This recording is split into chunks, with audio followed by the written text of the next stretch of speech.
ଲକ୍ଷ୍ମୀପୂରଣ ବଣ୍ଟା ଯିବା ନିଷ୍ପତ୍ତି ଭଲ ନିଷ୍ପତ୍ତି।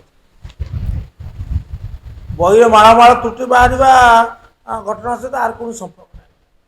ସିଏ ଗୋଟିଏ ବିଭାଗ, ଇଏ ଆଉ ଗୋଟିଏ ବିଭାଗ। ତେଣୁକରି ଲକ୍ଷ୍ମୀପୁରାଣ ଆମର ଓଡ଼ିଆ ପ୍ରତ୍ୟେକ ଓଡ଼ିଆ ଘରେ ମାଣବସା ହୁଏ, ମା ଲକ୍ଷ୍ମୀଙ୍କର ପୂଜା ହୁଏ, ବିଶେଷ କରି ମାର୍ଗଶୀର ମାସରେ ପୂଜା ହୁଏ। ଆମ ଘରେ ହୁଏ, ଆପଣଙ୍କ ଘରେ ବି ହେଉଛି ସବୁ। ତେଣୁ ଲକ୍ଷ୍ମୀପୁରାଣ ଆମେ ବହିଟିଏ କିଣି ଆମେ ପଢ଼ୁଛୁ। ଲକ୍ଷ୍ମୀପୁରାଣ ବଣ୍ଟାଯିବ, କିଛି ଅସୁବିଧା ନାହିଁ, ବଣ୍ଟାଯାଉ। ଲକ୍ଷ୍ମୀପୁରାଣ ବଣ୍ଟାଯାଉ, କିଛି ଆପତ୍ତି ନାହିଁ, କିନ୍ତୁ ଅପବ୍ୟୟଟା ରୋକାଯାଉ।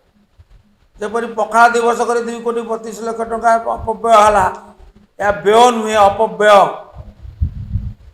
ଅପବ୍ୟୟକୁ ନିୟନ୍ତ୍ରଣ କରାଯାଉ, ଲକ୍ଷ୍ମୀପୁରାଣ ବଣ୍ଟାଯାଉ, ଇଏ ଗୋଟେ ଭଲ କାମ। ସେମାନଙ୍କ ପାଇଁ ନିଶ୍ଚିତ ସମସ୍ୟା, ସେମାନଙ୍କ ପାଇଁ ନିଶ୍ଚିତ ସମସ୍ୟା। କିନ୍ତୁ ଏବେ କଥା ହେଉଛି ଆମର ଏତେ ମାନେ ଆର ନେଟୱାର୍କ ପ୍ରସାର ହେଇଗଲାଣି, ଯାହାଫଳରେ ସୁଦୂର ମାଲକାନଗିରି ଆମର ଯେଉଁଠି ଅଛି ଗୁରୁପ୍ରିୟା ସେତୁ, ସେ ଅଞ୍ଚଳରେ ମଧ୍ୟ ନେଟୱାର୍କ ସେବା ଉପଲବ୍ଧ, ସବୁ ସମୟ ନହେଲେ ମଧ୍ୟ ଉପଲବ୍ଧ। ସେମାନେ ଯେଉଁ ଅଞ୍ଚଳରେ ଅପହଞ୍ଚ, ସେ ଅଞ୍ଚଳ ପାଇଁ ସମସ୍ୟା। ତେଣୁ ସେଠି ସେ ଅଞ୍ଚଳ ପ୍ରତି ଦୃଷ୍ଟି ଦେଇ ତାଙ୍କୁ ଯେଉଁ ତ୍ରୁଟି ମାନେ ସଂଶୋଧିତ ପୁସ୍ତକର ଆମର ଏ ଯେଉଁ ଛପା ବହି ତାଙ୍କ ପାଖକୁ ଆଗ ପ୍ରଥମ ପର୍ଯ୍ୟାୟରେ ପଠାଯାଏ। ଗଣଶିକ୍ଷା ବିଭାଗର ଶାସନ ସଚିବ ସାମ୍ବାଦିକ ସମ୍ମିଳନୀରେ କହିଛନ୍ତି ଯେ ଆମେ ପୁନର୍ମୁଦ୍ରଣ କରିବୁ, ତ୍ରୁଟି ଶୂନ୍ୟ ବହି ମୁଦ୍ରଣ କରିବୁ। ତ୍ରୁଟି ଶୂନ୍ୟ ବହି ମୁଦ୍ରିତ ହେଲା ପରେ ତାକୁ ପିଲାମାନଙ୍କୁ ଦେବୁ, ନୂଆ ବହି ଦେବୁ। ଇଏ ଗୋଟିଏ ଭଲ ନିଷ୍ପତ୍ତି, ଯାହାକୁ ବିରୋଧୀ ଦାବି କରୁଥିଲା, ପ୍ରତ୍ୟେକ ଅଭିଭାବକ ଦାବି କରୁଥିଲେ, ପ୍ରତ୍ୟେକ ଶିକ୍ଷାବିତ୍ ଦାବି କରୁଥିଲେ, ଶିକ୍ଷାନୁରାଗୀମାନେ ଦାବି କରୁଥିଲେ, ଛାତ୍ରମାନେ ମଧ୍ୟ ଦାବି କରୁଥିଲେ। ଛାତ୍ରମାନଙ୍କର କାମ ହେଲା ଶିକ୍ଷା କରିବା, ଅଶିକ୍ଷା କରିବା ନୁହେଁ।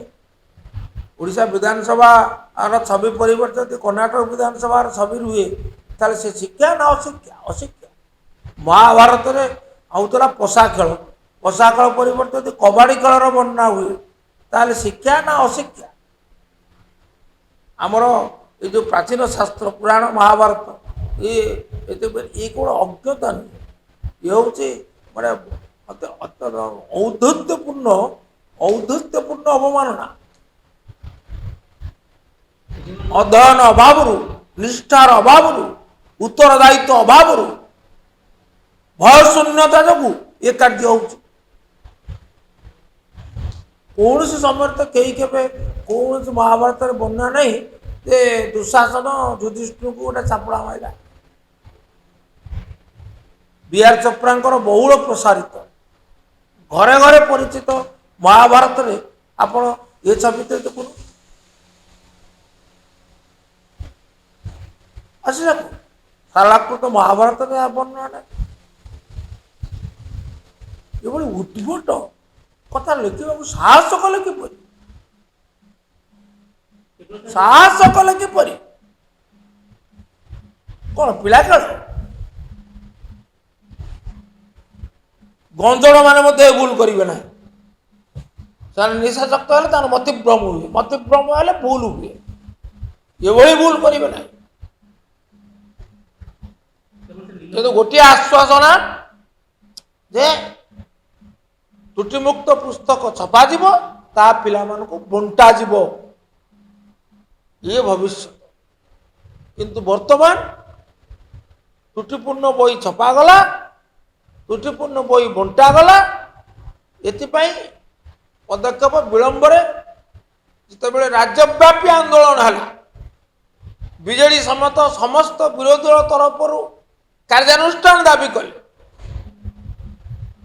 ସରକାରଙ୍କୁ ନିନ୍ଦା କଲେ ଦାୟିତ୍ୱହୀନତା ଯୋଗୁଁ, ସେତେବେଳେ ସରକାର ବିଳମ୍ବରେ ଗୋଟିଏ କମିଟି ଗଠନ କରି ତାର ପଦକ୍ଷେପ ନେଲେ। କିନ୍ତୁ ତାହା ଯଥେଷ୍ଟ ନୁହେଁ, ତାହା ଯଥେଷ୍ଟ ନୁହେଁ। ଯେଉଁମାନେ ଦାୟୀ ସେମାନେ ଏତେ ଖାମଖିଆଲି କାହିଁକି? ଚାରିଗୁଣ ମାପ, এটা দুর্ভাগ্য।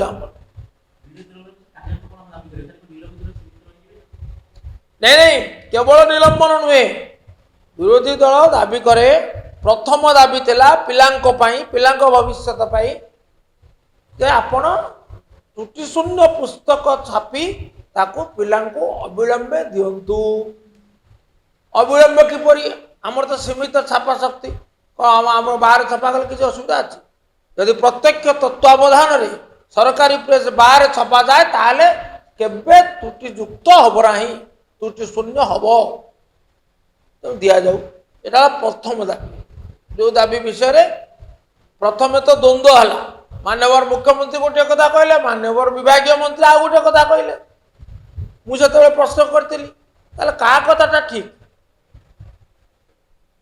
क्या कथाटा ठीक माननीय मंत्री जो द्वंद्व हम मंत्री मुख्यमंत्री भितर से मुख्यमंत्री कथाटी ग्रहण कर सी हेले चूड़ांत निष्पत्ति नवार अधिकारी मोर मन पड़ुची एक कथा मुझे विधायक थी जानकी वल्लभ पट्टनायक मुख्यमंत्री थिले गोटे प्रसंग जड़े मंत्री गोटे कथा कहले मुख्यमंत्री ता पूर्व आउ गोटे कथा कहते दुईटा भितर तालमेल रहा ना से विरोधी दल तरफ उठी पचारे मुख्यमंत्री महोदय गृह उपस्थित अच्छा आपण कहतु क्या कथाटा ठीक आम ग्रहण करूँ क्या कथा आम ग्रहण करूँ सी कहले माई से फाइनल से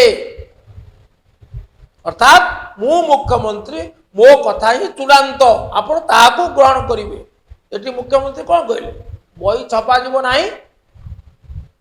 आपण बही संशोधन करा पुनः छापा संभव नुह कि बर्तमान तो साला भल कथा से या समस्त स्वागत करेंगे मागणा शिक्षा दबा शिक्षा व्यवस्थार उन्नति करवा आउ समस्त की साक्षर करवा 100% साक्षरता आने केरल भली ये उद्यम अभिनंदन किंतु ये उद्यम तो झुंटी